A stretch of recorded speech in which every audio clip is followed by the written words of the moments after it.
All right, welcome back to another episode of ICU Doc Talk. Thanks for listening. Today I'm going to do a topic that was suggested by a listener, which I think is a fantastic topic. This is from Michael, last name withheld, who sent me a great email. And I'm just going to read what his suggestion is, and we're going to just talk about this today. He says, I think it would be interesting to discuss the role that religion and spirituality plays in delivering care in an ICU. I think that spirituality, both theistic and atheistic alike, makes up a large part of a patient's life. And I'd be interested in hearing about how spirituality manifests itself in an ICU setting. So, Michael, I think that is just such a phenomenal topic that we're going to talk about today. I don't really know what angle I'm going to approach this at. I'm going to just improvise this. I don't prepare for these. I just shoot off the hip and just talk. I think this is such an important topic, and in medicine, sometimes in the medical world, we're a little too sterile with how we approach patients from a medical standpoint, and sometimes we forget the human aspect of patients. And that, okay, right up front, here's what I'm going to say: as healthcare providers, we often see, and I won't speak for everybody, but I think sometimes in medicine we see someone's spirituality as a liability to their care, like it's obstructing good care.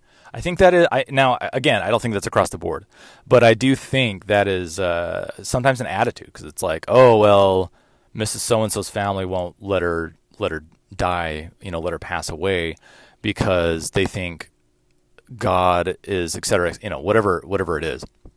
They have this reasoning. And then there's kind of an eye roll associated with that, right? This is just a generic made up scenario, but it's based on real events. So I'll just say that up front. I think in healthcare we don't include it as part of someone's dying process. We don't do it enough. We do it. Like, it's not like it's completely ignored. And now this topic that I'm going to talk about today. So I do want to be fully transparent about my beliefs. Okay, so I'm a critical care doctor. I'm an anesthesiologist. I have helped many people pass away and their families. And my personal, I think it's important to say what my personal beliefs are. So I am a theist. I am Christian, and I believe in God. And I think I can say with full honesty that I'm almost certain that my personal spiritual beliefs don't really impact me as a practitioner. And my decision making about, like, oh God, like I'm not like, oh God, I think we need to keep you alive because God, I don't believe in, like, I can say with almost total certainty that my own personal belief system does not impact my care of end of life with other patients. I am about autonomy of the patient and the patient's family. And I do what they say, for better or worse, right? Oftentimes it's for worse to do what they say and do what a patient's family says, because a patient's family is often making decisions, not always, but they're making decisions that are in their interest and not in the patient's interest. They want to keep their loved one alive because they love their loved one. They love them, right? I don't want to be overly critical of this. It's understandable, right? We love the people that are closest to us. We love them. We don't want to see them go. We don't want to say goodbye to them. And saying goodbye to our loved ones, your spouse, your partner, your brother, your father, your mother. It's the hardest thing you'll ever do in your life, right? There's nothing harder than that. And we don't want to do it, right? So I think the instinct is to want to wait and hang on and to wait for a miracle, and people wait on God, whatever their version of God is, right? And I've had patients across the religious spectrum, every religion you can think of, from paganism, obviously Christian, because I'm in the United States, we're a Christian-dominated nation, Muslim, Jew, whatever, every denomination you can think of, and ethos. I've had patients of that, and it's all the same. It is what I can say across the board. It doesn't matter what religion you are. People don't want to say goodbye to their family, right? Because it's just part of being a human. Doesn't have anything to do with religion, really. You just don't want to say goodbye. And I think people use their religion or their spirituality, whether unconsciously or not conscious of it, they are waiting on God and their version of God, or who God is to them, to tell them if it's okay. And often people are waiting for miracles. I'm going to talk about miracles. Okay. And here's a spoiler alert right now. I don't think I've seen a miracle a single time, not once in medicine. Okay, I'm sorry. I'm sorry to report. I'm sorry to report that it doesn't happen. It really doesn't happen. So, I'll say this: I have been definitely surprised before that someone has survived, and maybe that could be described as a miracle because it was against it was because it's a what's okay. Let me just say this: what is one person's miracle is another person's statistical anomaly. That's what's going on. It's a statistical anomaly. When against all odds, I think someone's going to die. And I'm like, yeah, they're going to die. And when I talk to a patient's family, when I think someone's going to die, right? If they have a lactate of 20 and they're on a bunch of pressors, for those that don't know, a lactate means their body is highly underperfused and their organs are not getting blood flow. And there's telltale signs that someone is who is critically ill is about to die. And what was my point? I'm forgetting. So when I tell a family I think I'm pretty sure they're going to die, I'm always like, I'm pretty doom and gloom about it. That's always the better stance to take because they probably are going to die. Anyway, my point is I have been surprised. Like, whoa, this person did turn around. Oh my gosh, they got better. Doesn't mean they left the hospital alive, right? That's another thing to think about. So maybe I've definitely witnessed someone who is critically ill that I think is going to die turn around. Sure, that happens. It definitely happens. It's statistically less likely, but it does happen. But then you gotta zoom out. Don't just look at that one moment and be like, "Hey, that was a miracle." Zoom out in 2 weeks. Are they still alive? They're probably not. Something else. Someone who is trying to die will keep trying to die. Meaning their body is done. Their disease process has come to a head, and so they may have gotten out of that one critical moment, but they're gonna bounce back to the ICU a week later and die then. Okay. Now, do people leave the hospital that are critically ill and bounce back? Yeah, of course it does happen. But again, even more statistically rare. So that might be a miracle for some people. And I have no problem. I'm not saying I'm against that a patient or patient family think that that's a miracle. Maybe it is a miracle, right? So again, I believe in God. And maybe that family prayed to God and God granted them a miracle. I don't have a problem thinking that. I don't think, from where I'm standpoint, it is not a miracle, because it's a statistical anomaly. Maybe that's pessimistic or whatever, but it's just realistic. So the spoiler alert is miracles do not. I don't think they happen in medicine. Okay, there's not these moments of clarity where the hand of God reaches over me and I do this and that. That's never happened. Let me just dispel that. Doesn't happen. By and large, people get sick and they die. That is the reality. Death is a part of this life. You cannot avoid it. It is a part of mortality. Okay, now let me just. I kind of wanted to back up more to this. I'm going to get back. I'll probably talk more about miracles, or maybe I won't. I don't know where I'm going with this, but with healthcare providers, medicine and healthcare, right? It's an academic institution, right? People are trained academically, and people are highly educated. Let's just say doctors, right? There's nurses and respiratory therapists and pharmacists. All these people are highly educated and trained people. But I'll just use doctors as an example, right? So I went to a 4-year college, studied chemistry. I went to 4-year medical school. I did 4-year residency. I did a year critical care. It's a bunch of training, right? And it's a bunch of training to get me to think analytically and to get me to think dispassionately about things, and to sometimes take the human aspect out of things. And here's what I think what happens. Let me just try to get to what I'm saying.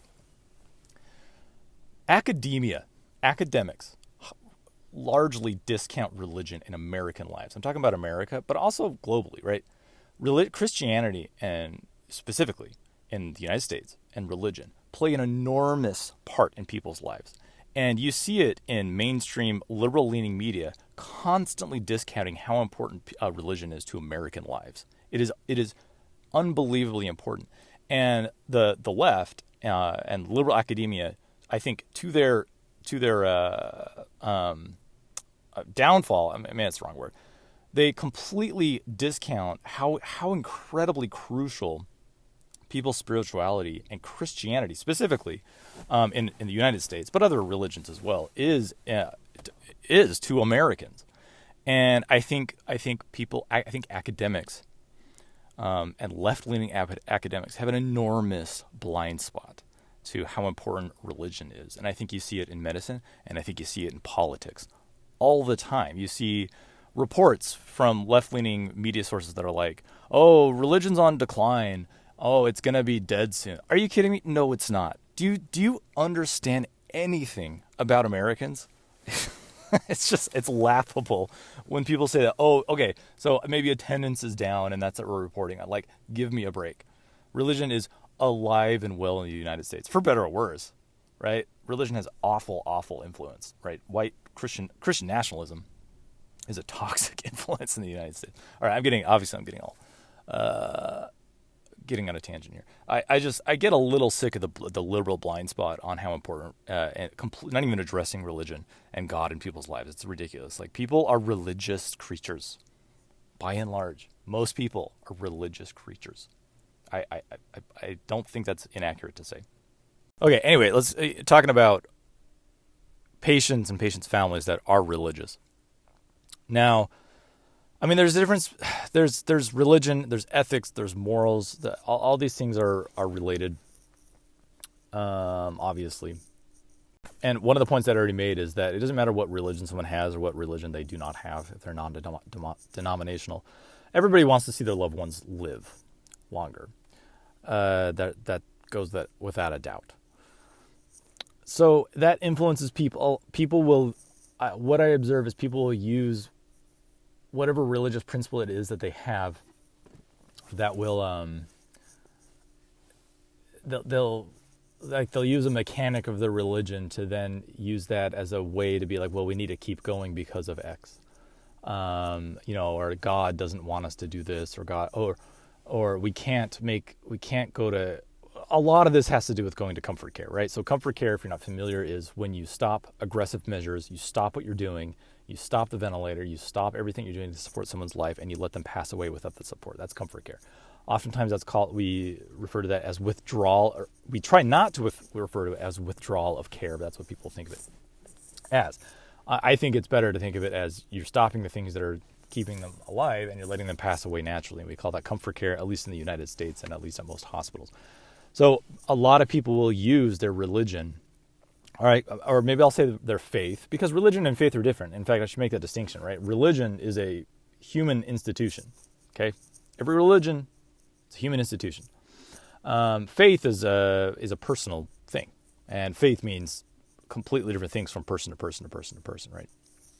And now I'm no atheist, but I think, and I'm sure atheists would also be yelling at me, atheism itself it seems to have a spirituality. It seems to have a faith. Maybe that's the wrong thing to say. I don't know. I haven't thought this through enough to really talk about it, I guess.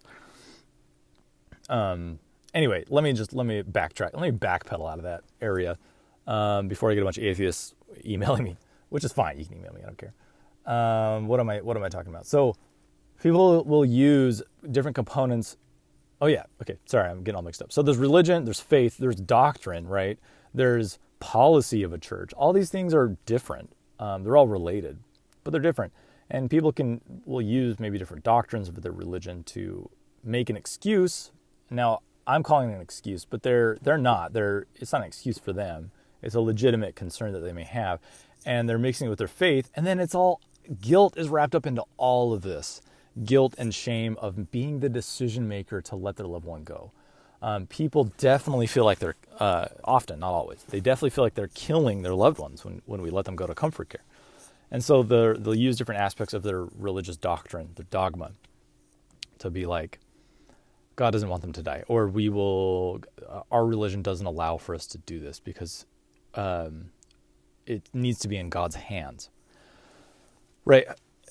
And another thing about all this is logic does not, I've talked about it, I think, on another podcast. Logic and religion and faith are not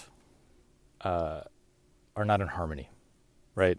And I say this to my loved ones and friends that maybe aren't religious or they don't understand faith. They don't understand what faith is. if you are trying to understand religion and faith from a logical standpoint, that is a fool's errand. You should stop right now. There's no reason to do that. That these are incompatible. Logic and faith are not compatible. They're not compatible. They're different. They occupy different spots of your brain. Logic and faith. Right? These are just not incompatible things. As soon as you try to, if you're trying to have faith in something by trying to figure it out logically, that is a failed endeavor. You will see very quickly along that journey, you will see the cracks of your religious institution, the flaws and the foibles of whatever religious institution it is that you're maybe trying to be an adherent to. You'll see those cracks, you'll see those flaws, because you're trying to logically wrap your mind around it. You will become disenchanted. You'll have a faith crisis, and you will no longer be interested in that religion. That will happen 100% of the time. If you're trying to use pure logic to have faith in something, these are incompatible ideas. Wow, I'm really going off some tangents here. What am I even talking about? So people will be like going to comfort care. They'll be like, well, God doesn't want us to do this because they wanted to pass away naturally or something like that. It's like, well, I don't say these things, but my opinion about that. Now, I want to be clear. I am deeply respectful of people's religion, okay? And I'm deeply respectful of their absence of religion. I'm deeply respectful of their spirituality. Whatever they want, I am there to cater to it. That is an important thing that I do as a critical care physician. But my thought is, well, they're already in an unnatural state right now. Like, we're literally supporting they would have already died. If they didn't come to the hospital, they would have said goodbye to God like 3 hours ago. God already, like, they naturally, a lot of it is an appeal to nature fallacy, which is it's a logical fallacy, appeal to nature. Like, things must happen naturally, which just because something is natural doesn't mean it's good. Now I'm all mixed up in my thoughts again. But anyway, so people will use this certain religious aspects as an excuse, or as a way to stop the cognitive dissonance in their heads that I can't say goodbye to my loved one. So we have to do chest compressions as they die, right? So I've been in situations where someone has metastatic disease, widely metastatic cancer, a patient, and they come in, they were walking a week ago with their family, and they were having a good time with their family, and now they are, whatever it is, they have a bowel obstruction, and they have bowel ischemia, and a surgeon will not operate on it because it's pointless. And they're dying. They have a breathing tube in, they're in kidney failure, they're in shock liver, maybe they're in hypoxemic arrest. It's a dying body. It's a person who is dying. And you'll have a patient's family who is like, we can't say goodbye. We have to do everything we can. We cannot make them DNR, which is do not resuscitate, meaning if they lose their pulse, that we do chest compressions. Because God wants us to, our religion dictates that you have to do everything. You can't let them go because that's euthanasia or that's suicide, right? People are so morally conflicted, and I totally understand why they're conflicted. Many people don't think about these things their entire lives. And they're so morally conflicted. So oftentimes, and this is frustrating, right? It's frustrating for people taking care of this patient, because we know that someone like that, they're going to die. Now, they might turn a corner, and I think I already said that they might turn a corner of this current critical illness, like this widely metastatic disease patient. Maybe they'll even get extubated. And that would be wonderful, because then maybe they could even talk to their family. That would be absolutely wonderful. That patient is still going to die, and they'll probably die a day later or a week later. They are 100% still going to die. It may not be right at this moment. It may be a week from now. I don't know. But it's probably going to be right now. Like, it's probably now-ish that they're going to die, particularly if we stop care.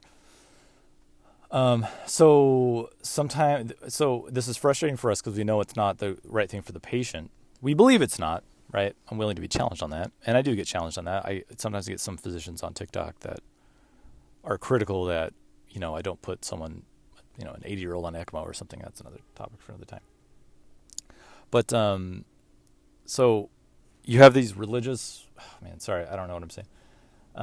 You get in these moments where you're like, well, we have to be full code. In the United States, in in Europe and other parts of the world, the healthcare teams can be like, no, we're done, and they stop care.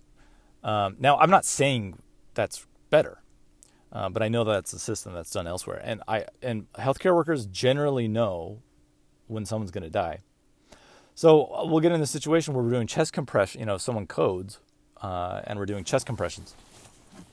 Now, sometimes I have to tailor make this, and I will tell the family and I tell them, there is a time when you need to stop asking the family, and you just need to tell them. There is a time when that does happen. And this is one of those scenarios where I tell them, we will do 1 round of chest compressions, and if they don't come back, then we will let them go. And I got to say that often goes very well, because here's what happens, or 1 or 2 rounds. Sometimes they say 2 rounds. Now, I'll just tell a story that's going to reiterate what no, actually I shouldn't. But we'll do like 1 or 2 a round of chest compressions is 2 minutes. So sometimes we'll do 1 or 2 rounds, and then we'll stop. And oftentimes that goes over well, because they're like, well, we'll leave it up to God. We will leave it up to God, and we'll put it in God's hands. And then if they pass away, if they don't come back, if their pulse does not come back after that, then God truly wants them to pass away.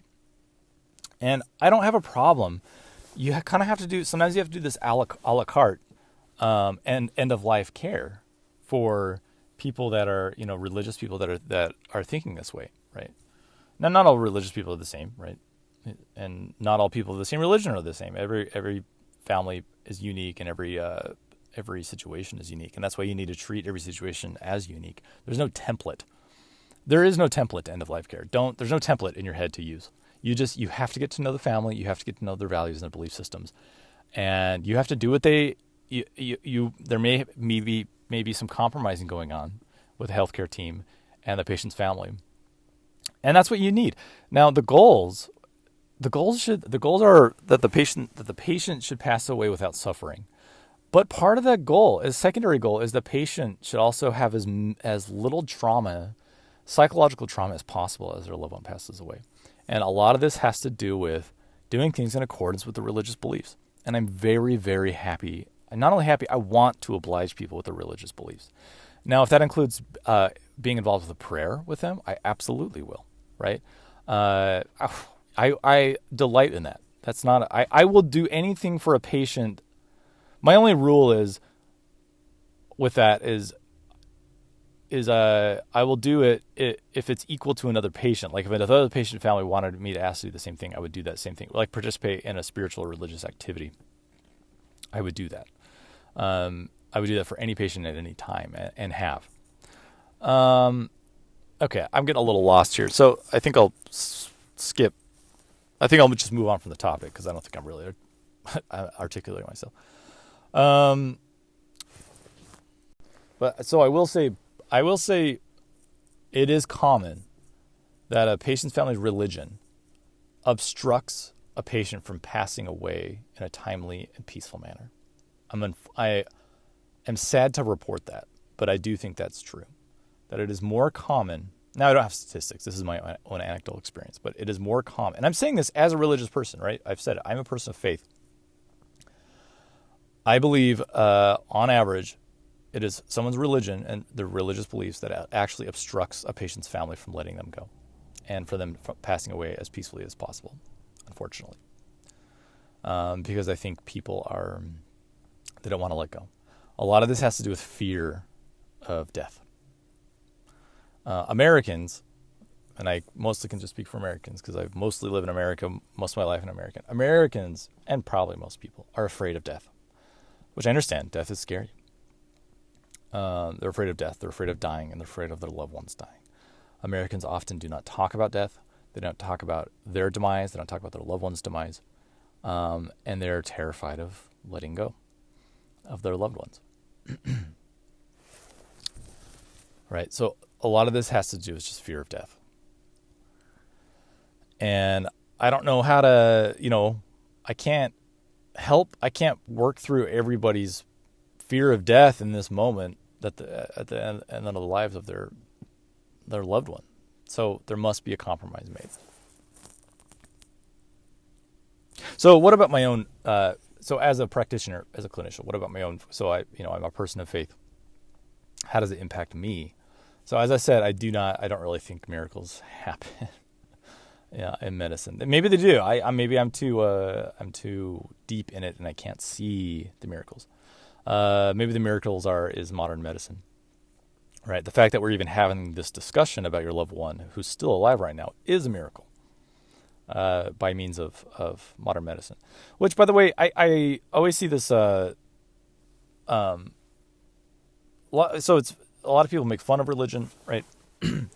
And I see this attitude sometimes where it's like, oh God, where a patient's family is like, they'll say, for example, their family member's going to surgery, and there's a surgeon there, and they're like, the family member's like, I hope that my brother does well. It's in God's hands. And then there's this attitude like, no, it's in the surgeon's hands, who's gone through all this ivory tower learning, blah, blah, blah, blah, blah. It has nothing to do with God. And it's like, come on, that is so arrogant. like, you know what they mean. They're not, people aren't discounting your, medicine's abilities as well. Like, these things we can live in a world at the same time where you can have a belief in God, in the belief in the hand of God in our lives, and in the belief of modern medicine, and also they may be all the same part. They may be all the same whole. You know what I mean? So yeah, just talking about my own faith and how it's involved. I mean, it's kind of not. It's kind of not. Like, do I pray at work? Rarely. I do sometimes. When I'm about to do something that a patient's life depends on my ability to do it, I will sometimes say a prayer to myself.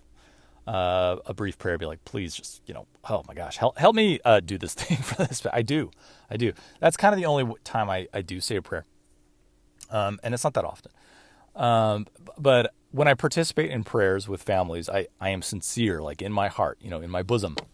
I am sincere when I'm participating in like a prayer for someone who's approaching end of life.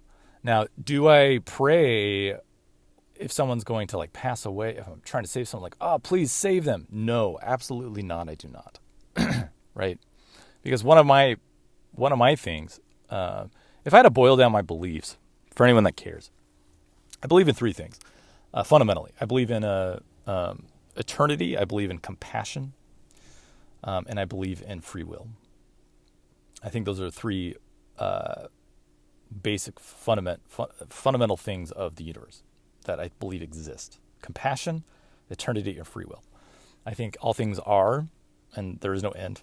I believe that compassion is the ultimate.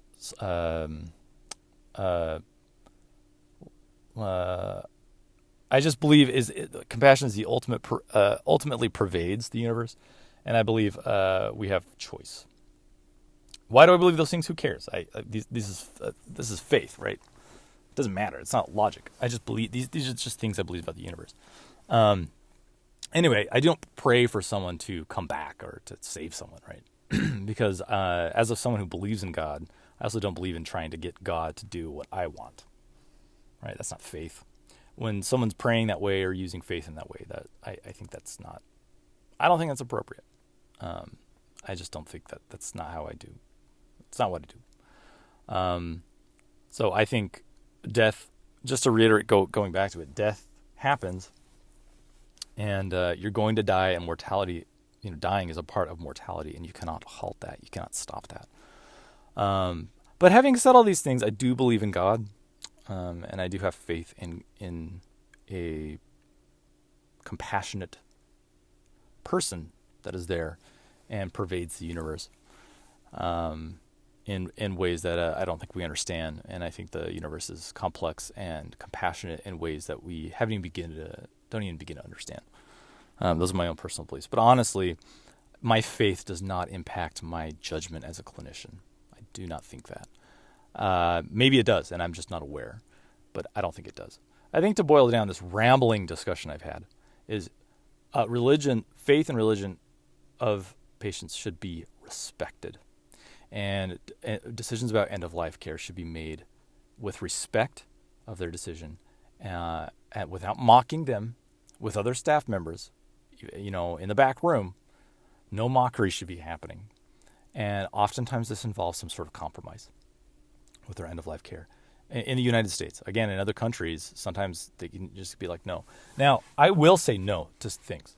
Okay, if a patient is dying and there's no point, I'm not going to put that patient on dialysis. And I will tell the patient's family, no, we're not putting them on dialysis. They're going to die. We're not going to prolong their lives. No, we're not going to put it in a trach. They're going to die. That discussion does happen. I do say those things. And sometimes I will get nephrology, the kidney doctors, to also say no with me, right? There are some things that are pointless so there's compromises on both sides. The family has to make compromises sometimes, like, oh, they're not going to offer dialysis. Like, just no, it's a no. We're not going to offer this. And I do that, right? It's just, again, there's no template. You got to get to know the family. You got to get to know what their values are, and work with them. And be genuine. Talk to them like a normal person. Don't talk to them like you're a concierge Don't talk to them in that sterile professional tone. Talk to them like you're talking to your friend in your living room. Because people are extremely good at knowing when they're being bullshitted. They're extremely good at it. Everybody has an extremely good. Everybody. We all know when someone is not treating us is not being genuine with us. Everybody's really good at that. So just talk to them like they're a friend in your living room and you're heading over for dinner, and that you have bad news for them. All right. Anyway, I think that's all I'm going to say about this topic. There's obviously much more to talk about, and I barely am scratching the surface of what was mostly just kind of a rant. So take from what I said. Take from it whatever you would like. There may be nothing for you there, but that's fine. Let's talk about a book now. Last week I did a fiction review, which had a lot of positive response. People like that. So I actually think I'm going to start doing, if I have time, 2 book reviews every week, one nonfiction and one fiction. I'll start with the nonfiction because I think nonfiction probably has a broader audience of people that want to listen to it, and then I'll leave the fiction review at the end of the podcast. So people that don't care about my stupid sci-fi and fantasy stories can hop off at their convenience. So let's get to a book. Let's see here. All right. Nonfiction book is called The French Revolution: From Enlightenment to Tyranny by Ian Davidson. This is about 330 pages. It was published July 2016. So I knew embarrassingly little about the French Revolution, and still know embarrassingly little, despite having I listened to the audiobook. So before I read this, and as I said, I still know very little about it. But I did find this book mostly accessible. But I got lost when it got into the weeds of a lot of the political factions that happened after the initial evolution of this revolution. But I was still happy I went through this. One of the main points of the author is that the French Revolution, which happened around 1790s, was actually started as a bourgeois revolution against the ancien monarchy regime, the monarchy, right at the time. It was kind of a bourgeois lawyer, kind of like an elite revolution is how it actually kind of started. The French Revolution has this reputation, right, because you have the storming of Bastille and all that, of being like of the people, or revolt, which it also was that, but it started as an elite revolution against the ancien monarchy. It started basically with rich lawyers and politicians that they started the revolution. But before the actual revolution, there were 3 political bodies of government at the time: the Estates General, each representing the nobles, the Catholic clergy, and the commoners. That was the Estates General. The commoners were sick of taxes, right? Like most revolutions sometimes can happen. And there was rising antipathy for the king, which probably leveraged political power into the middle bourgeois class to start changes from within the government. So I think the bourgeois class leveraged that commoner resentment into the political rhetoric to bring to pass the fall of the ancien monarchy. So after the storming of the Bastille, the Estates General formed the National Assembly, which was the new political revolutionary body. And it was mostly ruled by the prior third estate of the commoners, or so they said that they represented. The king agreed to the National Assembly with a constitution, with a constitution, by the way, which was never implemented. And there's even a state salary to the king. So it became more of like a nanny state to the king. The National Assembly effectively abolished feudalism and monarchical rule and kept the king on a leash. Obviously, the king did not like that, or his supporters. A mob literally forced the king to move from Versailles to Paris, where I guess they'd have more like control or oversight over him. And then really bonkers things started to happen. The National Assembly nationalized the Catholic Church and church property, and then tied government bonds to church assets. Let me repeat that. This new government nationalized the Catholic Church and church property, and then tied government bonds to church assets. Just sit there with me for a moment and think about what a terrible idea that is on many, many levels. For one thing, as an economic foundation, you can't. What are you going to liquidize the church assets to back? Like, instead of having your money tied to a treasury, it's tied to church assets, and then the church is controlled by the state. These are bad ideas, like so fundamentally such terrible ideas. Aside from widespread clerical rebellion that this caused, this was an untenable economic foundation that obviously led to distrust and inflation, stoking more public discontent in the largest population of Europe at the time. Was in France. The state also wanted the clergy to take an oath of allegiance to the revolution, and many, many did not, which created widespread dissent. The other European powers got really worried about the French Revolution happening and started trying to make war.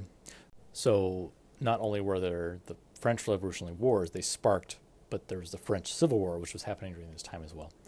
What eventually happened was a police state run by a single political party, the Jacobins, with Robespierre at its head. The terror followed, caused by anti-revolutionary panic, which is a theme we see many, many, many, many, many times in China and in Russia and in many, where you have a revolutionary party, a vanguard party, whatever you want to call it, that comes in and takes over a monarchy, and then they install themselves, and then you have a counter-revolution, and then you have that anti-counter-revolutionary panic, which is used as an excuse to then basically slaughter millions of people, right? This is what happened with Mao. Anyway, so Robespierre was eventually, there was the same thing going on here. He was eventually guillotined himself by, I don't know, his political enemies. I really don't know the specifics of why. But what followed, according to this author, was nearly 100 years of political and social strife with 9 to 10 different constitutions written and dozens of different governments. The author actually feels like the revolution lasted 150 years. I feel like the history of revolutions often follow a familiar pattern. Okay, you have wealth inequality, you have cultural discontent, and poverty, which are leveraged into political dissent and revolution. You have the old system cast away. You have a provisional government. You have revolutionary government overreach with its own brand of tyranny. You then have counter-revolution. And then you have lots of bad stuff happen, like civil war and genocide. You have the revolutionary government that is now installed becomes a worse version of the government they replaced. And then the revolution collapses. The cycle repeats, right? This happens a lot. So anyway, I still don't know, as I said, a lot about the French Revolution, but this book wasn't a bad beginning for me, and I want to learn more about this totally crazy series of events that probably affected the entire modern world, and it has lasting influence to today. So I do recommend it. There's probably better books to read about the French Revolution. If you know any, please tell me, because I want to read them. So this was called The French Revolution by Ian Davidson. All right, let's get to a letter. I'm going to do a fiction review at the very end of this same podcast, so stay tuned for that. But I'm going to do a letter and answer a question from a listener. This is by Sean, last name withheld. He says, I'm a big fan of your TikTok. Just subscribe to your podcast. I'm an EMS chief for a fire department in the United States somewhere. We are currently updating our county-wide protocols, and I was looking for your opinion on the induction dosing for RSI, which is rapid sequence intubation of critically ill patients. Our induction medications options are ketamine, etomidate, Versed, and fentanyl, plus the paralytics of succinylcholine or rocuronium. What doses would you recommend in patients with low MAP, mean arterial pressure, or TBI, traumatic brain injury, assuming we are simultaneously resuscitating? Thank you. So any of those induction drugs are great, right? I answered this email. Also, I won't read the whole email that I answered, but I think one of the goals when you're trying to get control of someone's airway in an emergent setting, if you're an EMS, is one of the main things you're worried about is hemodynamic instability, right? Because someone they may be in a shock state. You don't know what kind of shock state they're in, and you're worried about hemodynamic instability. And induction agents themselves can cause cardiac collapse and can kill someone in this setting, as this person knows who's emailing. So any of those induction agents are fine. I think one of the things that sometimes doesn't get appreciated is you have like ketamine and etomidate are induction agents that are supposedly hemodynamically stable. And I think they are. And they theoretically are. And pharmacologically, they are. However, someone's sympathetic drive could be the only thing that's keeping their systemic vascular resistance, their SVR, up, which is the only thing that's keeping their blood pressure, giving them a blood pressure and perfusing their body, their sympathetic drive, their fight or flight response. And so just by virtue of sedating them, you can tank their blood pressure, even by giving them etomidate. So if someone's in hemorrhagic shock, which they often are, right, in the field, they're bleeding out. Maybe they could be in vasodilatory shock, like they're in septic shock or something like that. And just their fight or flight response is keeping their blood pressure up. So sometimes all you can do is give them a little Versed and an apology, and then you paralyze their body, and they may be aware of it. What I recommend, and was my main answer to him in this person email was, just chase whatever it is you give. So I've intubated many critically ill patients that are on the verge of dying, and I'm always concerned that my induction agents are going to kill them. Chase it with a vasoactive, something vasoactive, whether that's phenylephrine or ephedrine. I often just give epinephrine.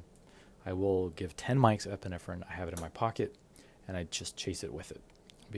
10 mics of epinephrine never hurt anybody. Maybe if they're bleeding out, if they have the brain bleed, if they have like a unsecured aneurysmal brain bleed, yeah, that might hurt. But by and large, you're just going to give them a little bit of support while you intubate them, and then you'll also give them a sympathetic response while you rake on their vocal cords. So this is a big topic, right? I should probably do a whole episode about induction agents. In fact, I probably should do that. But anyway, just chase it with something vasoactive. That's my main answer there. All right, now I'm going to get to fiction book review, and this is a fantasy book, but it's kind of not fantasy. It's called The Winter King by Bernard Cornwell. For those of you that don't care, you can stop listening because this podcast is over for you. But keep on listening if you want to hear about this book, which is amazing. It's one of my favorite books ever. It's from the Warlord Chronicles. It's a trilogy, and I've read the whole trilogy, and it is amazing. It's one of the best trilogies I've ever read. I think it fits okay in the fantasy category. It's an Arthurian saga. It's about Arthur by Bernard Cornwell, who is amazing. This book is a masterpiece of characterization and storytelling. It's one of the best books I've read in a really long time.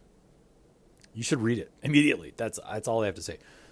He really pulls off a masterful balance of characterization, plot development, pacing, lore, and world building.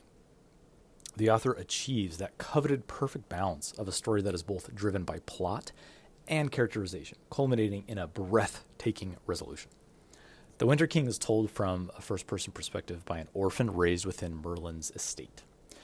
With our narrator, whose name is Dervil, you will experience not only his growth as an observer and actor, and the main character in this Arthurian saga, but you'll see an entire cascade of character development among kings and druids and peasants and warriors and Arthur himself.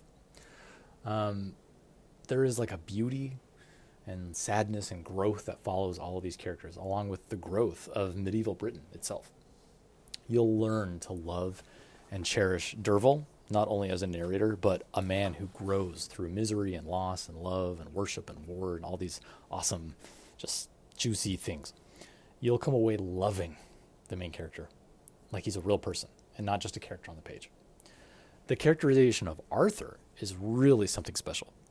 While seeing himself as a pragmatic peacemaker, Arthur toes a very thin line of would-be ruler versus protector of the realm. He's both virtuous and villainous, as his peaceful idealism of brotherhood clashes with his unwillingness to give up his peripheral power. It's amazing. He believes his actions to be inherently in the best interests of uniting Britain only if that unity includes himself as a major player. He is both heroic and likable, but he's also foolish and naive. And while he has maintained some civility with his countrymen, his very own foibles lead to the loss of the very men that he wishes to protect. Cornwall, the author, takes the iconic figure of Arthur and molded him into an epic hero full of folly and misguided idealism. He's truly a dynamic character. Here's a quote from Arthur from this book. "I wanted to do such things, such great things. And in the end, it was I who betrayed them, wasn't I?" That line just like sums up Arthur. And just to make something very clear, this book is brutal toward women. There is sexual assault, there's sex slavery, there's servitude, there's mass objectification of women everywhere. This book is raw, it's gritty, it's violent, it's stomach-churning. All of this brutality toward women is true to the world building of the Dark Age era. I don't think it's overtly gratuitous or indulgent. In fact, the constant misogyny served to beautifully contrast the incredible women in this book. And I'm talking about, I think it's pronounced Nimue, the character Nimue. She might be one of my favorite female characters I've ever read. She's a druid and an apprentice of Merlin, and she grows from a young sorceress into a really powerful mage. She suffers every brutalization known to a woman, including starving to death on a prison on an isle. She represents the endurance and adaptability of women living under the unfettered tyranny of male domination. There's this really great exchange between her and Arthur, which emphasizes the misogyny of the man who is supposed to be the hero, Arthur. I'll just quote it. "She was an ill-used woman," Arthur said. "All women are," Nimue said. "No," Arthur insisted. "Maybe most people are, but not all women any more than all men." Anyway, this is a story about a changing culture, changing power, changing religions. It's a culture clash of the Britons, the Saxons, and the Franks, and the boiling over of their different power structures as manifested by their religions. At the forefront of this book is the ever-dueling exchange between the old world paganism versus the Christian upstarts. There is this deep identity crisis happening all over nascent England as these forces merge at the nexus of Britain and Arthur and Merlin himself. Is there a magic system in these pages? Perhaps. Or is sorcery just another power structure of the Druids, keeping men in check by their superstitions and the fear of the unknown? The battles are incredible. There's tactics and strategy and bravery and cowardice are the story told within the battles over the heart of Britain. You'll find honor within foes and brotherhood with old enemies. Oath-keeping is the fabric of civilization, the breaking of which causes alliances to topple. There's a lot more I can say about this book. But The Winter King is just an incredible story. I highly, highly recommend this to anyone. And I consider it to be a masterpiece. And I've read the entire trilogy, and it is amazing. I highly recommend it. The Winter King by Bernard Cornwall. And it's part of the Warlord Chronicles. There you have it. The whole reason I actually even want to do a podcast is to talk about fantasy books. So let me know if you want me to keep including these fiction reviews in. Anyway, that's it. Bye.